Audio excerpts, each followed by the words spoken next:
Eric, nós já conversamos um pouquinho e ele falaste que vinil é uma paixão de família, que tu já tinha essa curiosidade. Conta pra gente como foi que cresceu essa paixão, como foi que aumentou, como é que surgiu o interesse, por que tu decidiste investir nisso? Então, né, como a gente já havia conversado um pouquinho antes, além do fato de que a minha família tem muitos discos, né, e alguns deles nunca ouvi porque, enfim, tá bem guardadinho lá, que tem seu zelo, né, por aquilo que marcou aquela época deles.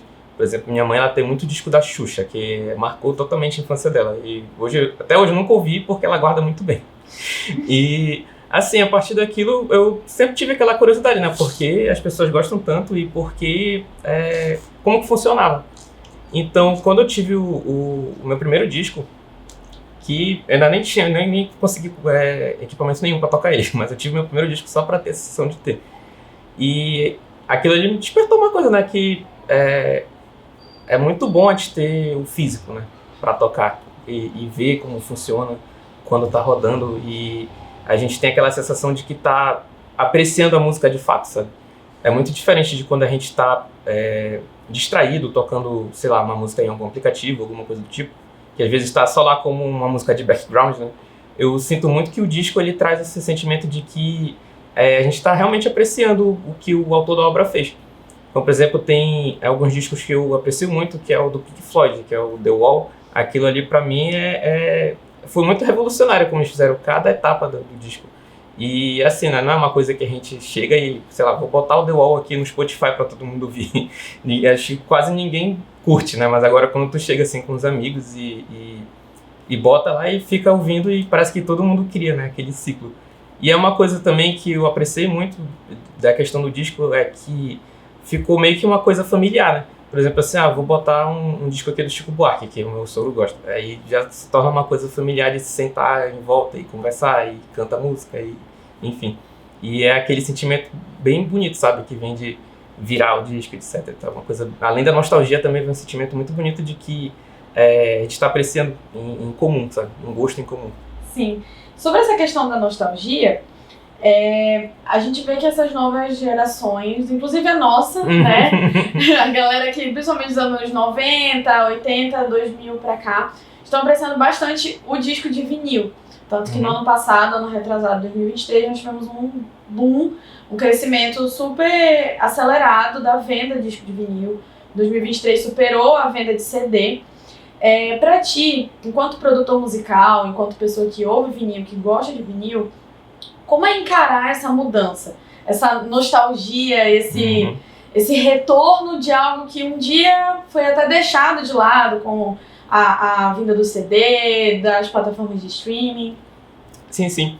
E é justamente que eu encaro, né? Porque o processo que a gente teve de avanço tecnológico trouxe coisas que a gente consegue ter, por exemplo, um acesso muito fácil e rápido, e essa rapidez que a gente vai consumindo as coisas vão deixando o que a gente realmente quer apreciar de lado, sabe? E uma coisa que, pra mim, pelo menos, trouxe do vinil é que a gente consegue ver a obra como um todo. Não é algo rápido de ser consumido, sabe? O disco até tem lá tu pode levantar a agulha e selecionar a música que tu mais gosta do álbum inteiro.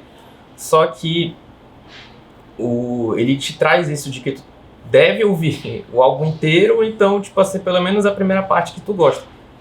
E eu acho que esse processo de voltar a isso talvez também esteja um pouco ligado, né? Que as pessoas têm que voltar a ouvir mais a obra como um todo, sabe? E não somente como singles, como algumas tracks e tal, alguma coisa lá. E sim o álbum inteiro, porque às vezes um artista ele consegue expressar muito mais o que ele tem, não somente numa música, né? Mas como um álbum inteiro. E é uma coisa que a gente tem que consumir, né? Porque muitas vezes a gente meio que não dá o devido valor que tem naquela obra, naquela faixa. Mas assim, quando tu ouves o álbum por inteiro, tu consegue entender a mensagem que o artista quer passar. Por exemplo, tem uma história muito boa de um disco que é do Arthur Verocai. Esse álbum hoje em dia ele é super, super valorizado. Só que na época que ele foi lançado, ninguém dava ideia, sabe? Ninguém nem ligava muito. Tanto é que tem até uma parte triste, porque ele foi destruído para ser reconstruído outros discos. Ou seja, pensa no dó, né? Que é ver tua obra que tá lá prensada, ser destruída para se tornar outra coisa porque vai vender, sabe? E hoje em dia, tipo assim, passou-se o tempo, né? E veio o devido valor a essa obra. E as pessoas estão ouvindo ela por completo, os outros artistas estão sampleando, fazendo outras músicas a partir daquilo. E é algo muito lindo, porque a música está lá sendo valorizada, a obra inteira está sendo valorizada. E eu acho que o retorno aos discos vai trazer isso, sabe? E já está trazendo, de tu apreciar a obra como um todo. Verdade. E mais cedo falaste sobre a questão da valorização do disco, que até vem essa questão da valorização financeira. Comercialmente, ser um hobby mais caro, ser algo de mais difícil acesso. Sim, sim. Então, para ti, o que poderia ser feito para tornar de uma maneira mais acessível? Nós temos, por exemplo, lá no Centur, né, o que dá para você ouvir os discos gratuitamente, tudo mais.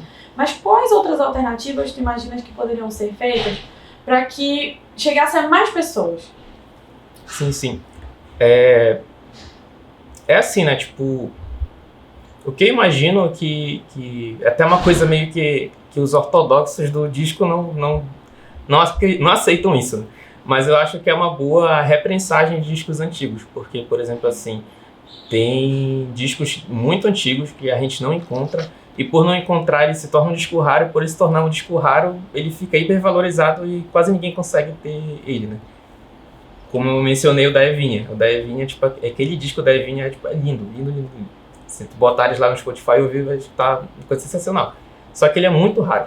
E ele tá muito caro, então não tem como ter ele agora, sabe? Mas só que a minha solução que eu daria é realmente a reprensagem. A gravadora, a distribuidora que tem direitos da música, fazer uma reprensagem e assim fica de fácil acesso. Entendi. Excelente. E quais detalhes do vinil e da experiência de ouvir em vinil, pode falar em termos mais técnicos enquanto produtor musical, que já falaste sobre a questão afetiva, mas quais os detalhes técnicos do vinil chamam mais a tua atenção? Enquanto produtor musical, enquanto pessoa que ouve música, que gosta de música, quais, assim, eu gosto disso, eu gosto daquilo, o que tecnicamente te atrai? Sim, o que me atrai muito na questão do vinil é justamente porque eu dou muito valor ao som analógico, tanto que nas minhas produções, na parte mais técnica de mixagem, engenharia de áudio, eu tento muito agregar os plugins, né, que a gente fala que emulam o analógico, porque isso traz, tipo assim, um calor, sabe, aquela quintura na música que só tinha na época, e eu sinto muito isso ouvindo o disco, na questão de masterização e tal. Então, assim, quando a gente está ouvindo uma música, esse álbum aqui, por exemplo, Daft Punk, eu gosto muito dele, porque ele foi muito, muito bem produzido. E quando eu toco no disco lá, quando vem o grave e tal, e vem um negocinho, dá aquela felicidade, sabe? Tipo assim, caraca, eu tô ouvindo uma coisa assim que tá batendo, sabe? Tá dando bacana. E aquilo ali, tipo, traz muito pra mim do que eu gosto muito no disco, né? Além disso, eu também gosto muito daquele chiadinho, sabe? Que dá do disco. Quando ele já tá um pouquinho mais velho, assim, então quando ele já passou um tempinho do tempo, parece que pra mim esse chiadinho ele preenche um pouquinho mais da música, então eu gosto muito disso. E também traz a nostalgia também um pouco, não tem como fugir, infelizmente. A nostalgia ela tá presente em tudo, no que diz respeito ao vinil. E o teu disco preferido é o Daft Punk, sim, do ano 2000. Por quê?